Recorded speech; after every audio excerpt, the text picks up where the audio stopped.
Hi friends, this is Amanda with another story for your week. A special hello to Robert and Ewan and Nathan and Holden and Alex and Cameron and Grayson and anyone else who is watching this video. I hope you guys are doing well. If you happen to hear some dogs barking in the background, one of them might be my dog Ernie, who's running around and playing, but hopefully he won't disturb us too much. So I have another new book for our bedtime story this week. This one is called Who is My Neighbor? And one of the most famous things that Jesus ever said was love your neighbor as you love yourself. All throughout the Old Testament and the New Testament, over and over, are commands from God to love your neighbor. And we've been talking about that a lot with the coronavirus, right? As we wear masks to protect our neighbors, we stand 6 feet apart to care for our neighbors. So this book is asking the very popular question, well, who is my neighbor? If I'm supposed to love my neighbor just as I love myself, is that just the person who lives next door to me?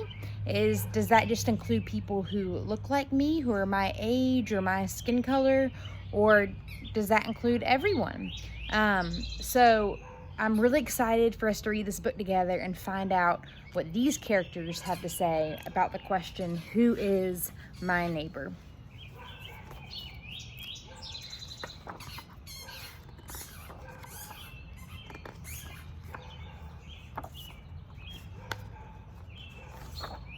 All right, here we go. Everybody see? Lots of colors. All right. Once there was a town where only blues lived. There were navy and indigo, aqua and sapphire, powder blue and midnight blue. They planted irises and forget-me-nots and feasted on blueberries and blue cheese. They sailed on blue waters. Blue jays perched on branches and brilliant blue cracker butterflies shimmered. The blues thought they were the coolest colors. Look at all the blues hanging out, doing lots of blue things. The yellows lived in a different town. They were gold and bronze, lemon and mustard, canary and pale yellow. They planted sunflowers and daffodils and feasted on bananas and butterscotch pudding. They traveled on yellow brick roads.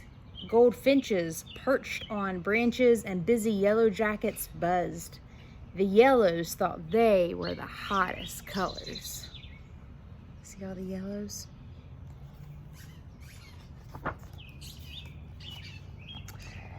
The blues and the yellows did not like each other very much. Be careful of the yellows. We are better than they are. They are not our neighbors, said the blues. They warned their children not to go near the others. Be careful of the blues. We are better than they are. They are not our neighbors.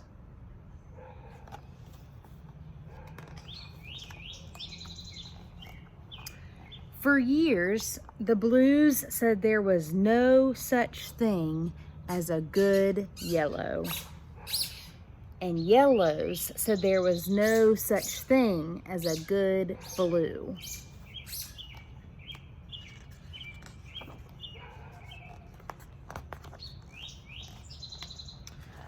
One day, Midnight Blue put on his best blue helmet and got on his blue bike. He loved cruising under the bright blue sky and passing by the tranquil blue lakes, singing a bluegrass tune.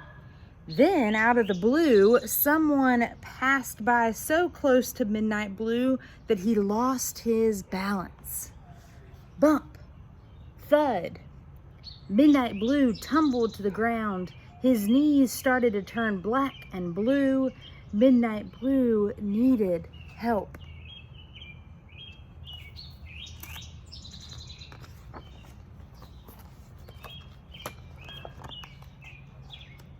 Along came Navy. Navy will help me, Midnight Blue thought. But Navy was afraid. She wondered, maybe someone made Midnight Blue fall and maybe that person is still around. So Navy pretended not to notice Midnight Blue. Midnight Blue was surprised. Why hadn't Navy stopped to help? After all, Navy was his neighbor.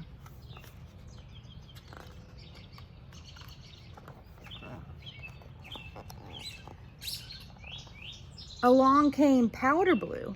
Powder Blue will help me, Midnight Blue thought. But Powder Blue wondered, did Midnight Blue get into a fight? Is the other person still around? He was afraid, so he pretended not to notice Midnight Blue.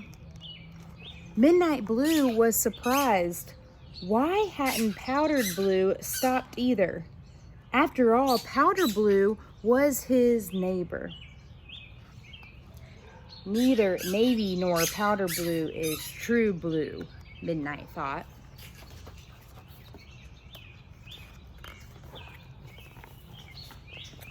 Then along came Lemon. Oh no, a yellow, thought Midnight Blue. A yellow will only make things worse. Maybe this yellow will steal my books. But Midnight Blue wasn't the only one who was scared. Lemon was worried about helping a blue. What if that blue wanted to trick her? What if that blue jumped up and took her bike? Maybe she should just hurry by.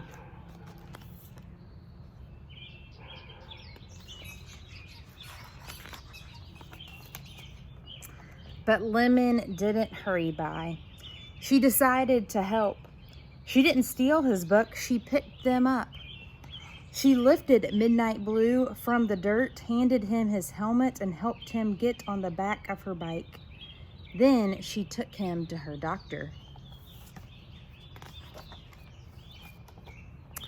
While they waited, Lemon gave Midnight Blue a butterscotch cookie.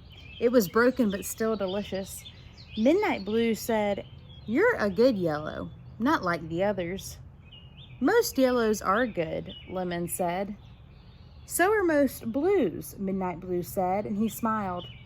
He pulled out a small bag of blueberries and gave some to Lemon. They were a little squished, but still yummy.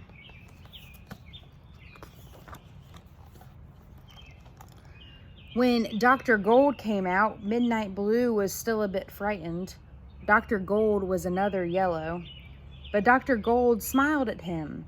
She shined a light into his eyes, checked to make sure nothing was broken, and put a bandage on each knee. Midnight Blue turned to Lemon and said, "Thank you for helping me. I would like to be your friend." Lemon nodded, "Of course, a good friend."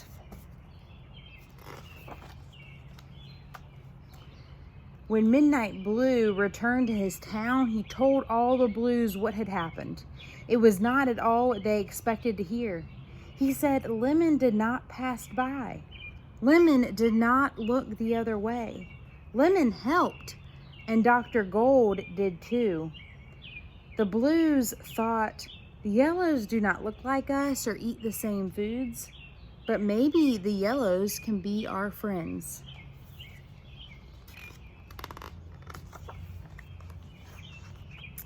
When Lemon returned to her town, she told all the yellows what had happened.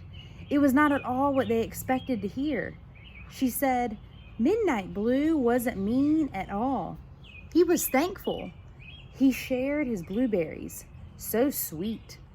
From now on, we're going to be friends. The yellows thought, the blues do not know our songs or grow our plants, but maybe we can help the blues and the blues can help us.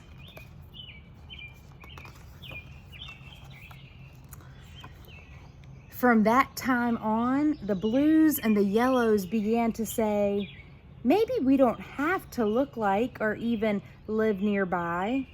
Perhaps we will like hearing new songs and tasting new foods. We might like making new friends. Maybe we can all help one another. Maybe, said Midnight Blue.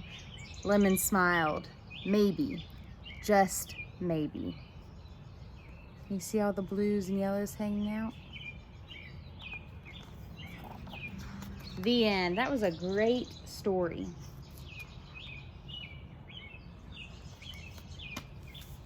So I'm curious, as you think about this book and talk with your family about it, I'm wondering, who do you think you are? Do you feel like you relate to the character of Blue, all the blues, Midnight Blue, or do you kind of feel like Lemon and the yellows? Do you sometimes think that a group that you belong to is better than another group? Or is there a way that sometimes, do you have a story about reaching out to someone who doesn't look like you, or maybe they eat different foods or sing different songs? Do you have a friend that's different from you? Do you have a neighbor who's different from you? So, well, I hope that you enjoyed this story. I'm sorry that my dog was sometimes squeaking his tennis ball or barking in the background, but this is a little piece of what my home is like. Well, I love each of you guys, and I'm excited to see you soon. Hope you enjoyed tonight's story. Bye.